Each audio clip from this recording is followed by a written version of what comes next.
किसकी रह गई? इसके बाद बात रह गई इन्वर्टेड वी कर्व की। अब इन्वर्टेड वी कर्व में हमें क्या ड्रॉ करना है? हमें ग्राफ प्लॉट करना है power factor versus field current. Power factor की मैक्सिमम वैल्यू क्या हो सकती है? 1। सिंपल सी बात है, 1 से ऊपर तो नहीं हो सकता ना cos फाई।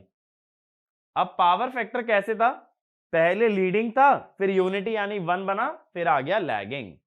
तो लीडिंग से यूनिटी जाने का मतलब है पावर फैक्टर बढ़ा, तो पावर फैक्टर बढ़ा, यूनिटी को टच करके फिर आ गया लैगिंग। तो इधर लीड और इधर लैग, और ये यूनिटी को टच कर गया, तो इधर हो गया अंडर एक्साइटेड कम फील्ड करंट पे, और इधर हो गया ओवर एक्साइटेड। लेकिन इसके अंदर भी अगर मुझे सेम स्टडी करनी है कि पावर बढ़ाने से क्या होगा, यानी if the load on the machine is increased what happens to the inverted V curve. और इसको इन्वर्टेड वी कर्व क्यों बोल रहे हो?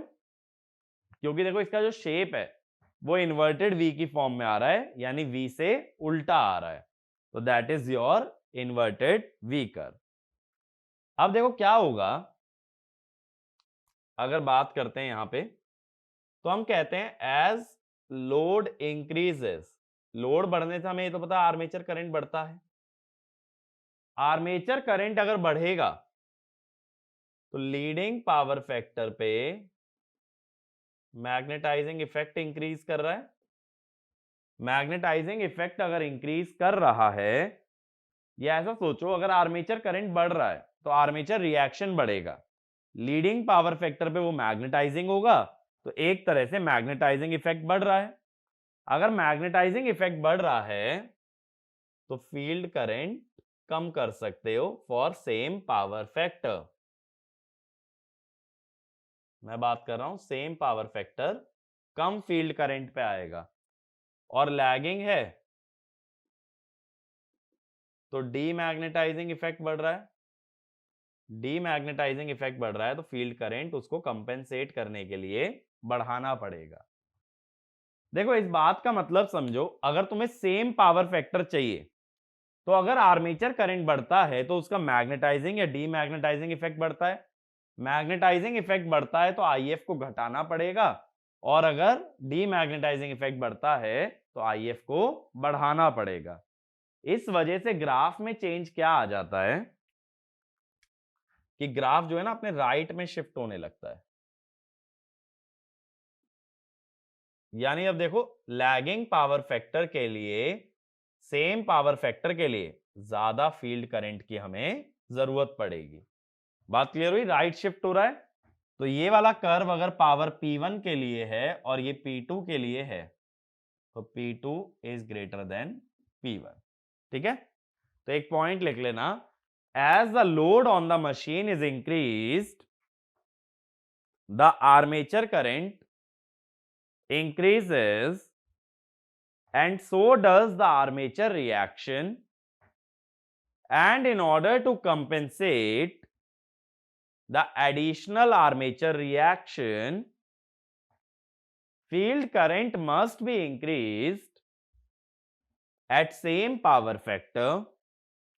Field current must be increased at same power factor, and hence